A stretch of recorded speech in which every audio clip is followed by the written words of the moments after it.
খাজা গরিব নওয়াজ ইন্ডিয়াতে অবস্থিত ওনার রোজা। ওখানে আমি 15-20 বার গেছি।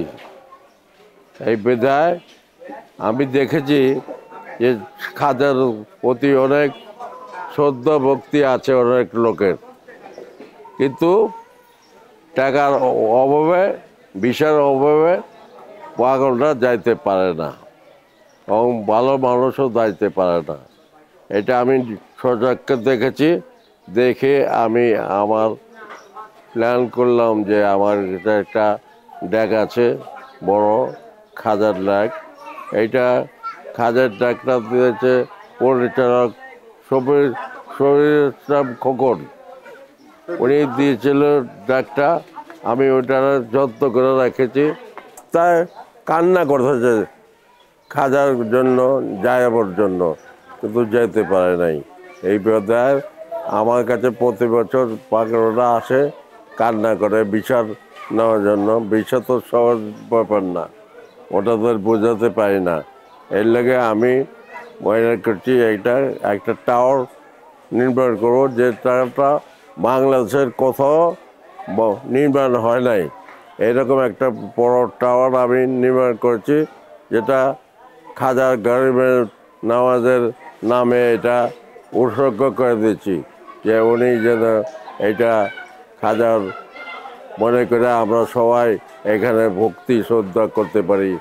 এর মানে এই না পূজা করতে পারি, পূজা না, ভক্তি শ্রদ্ধা অন্য জিনিস আর পূজা অন্য জিনিস।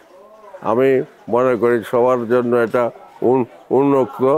আপনারা আসবেন, দেখবেন, দেখা আপনারা নিজে দেখা বিবেচনা করবেন যে এটা কি ভালো করেছি না খারাপ করেছি।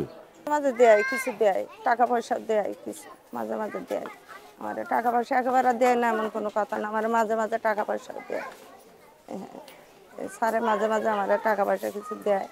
আর আমি কষ্ট করি, আমার কষ্ট দেখে অনেক দুঃখ আফসোস করে যে মহিলাটা অনেক কষ্ট করতে আছে। হ্যাঁ, আমার কষ্ট দেখে বাবা সবাই আমার দিকে তাকায়, বলছেন আমি অনেক কষ্ট করি আমার জীবনে, আমি আর এখন আমার খালি হাঁটি আর আমি খালি ঘুরে ঘুরে পড়ে যাইতে আছি। আমার এখন এই অবস্থায় আছি। আমি একটু চা বেশি কয় টাকার পাই, খালি একটু চা নিয়ে ফেলাসে করে হাইটে হাইটে বেশি। এই যে সেদিনকে এই রোডের মধ্যে 3টে ফেলাস ভাঙি ফেলাইছি, মানে মাথা ঘুরিয়ে পড়ে গেছি যে এই ফেলাস ভাঙি। এই যে পাওটা এই হইতে এই পর্যন্ত খালি ছলানো, পড়ে যাই রক্তে ছলানো। মানুষ ধরে আমার ডাক্তারের কাছে নিয়েছে, নিয়ে ওষুধ পানি ট্রিটমেন্ট করাইছে, ব্যান্ডেজ করাইছে, করাই আমার রিক্সা করে বাড়ি পাঠাইছে, বাসায় পাঠাই দিয়েছে। আমি অনেক কষ্ট হয়েছে। সেদিনকে এই জায়গাটা, এই দোকানটার সামনে একটা ফেলাস ভাঙি ফেলাইছি, পড়ে গেছি, হাঁটতেছে মাথা ঘুরে দম করে পড়ে যাই। অনেক জীবনে অনেক আঘাত দিয়েছে। এখন না খাওয়া অবস্থায় আমি অনেক কষ্ট করি, কী করবো।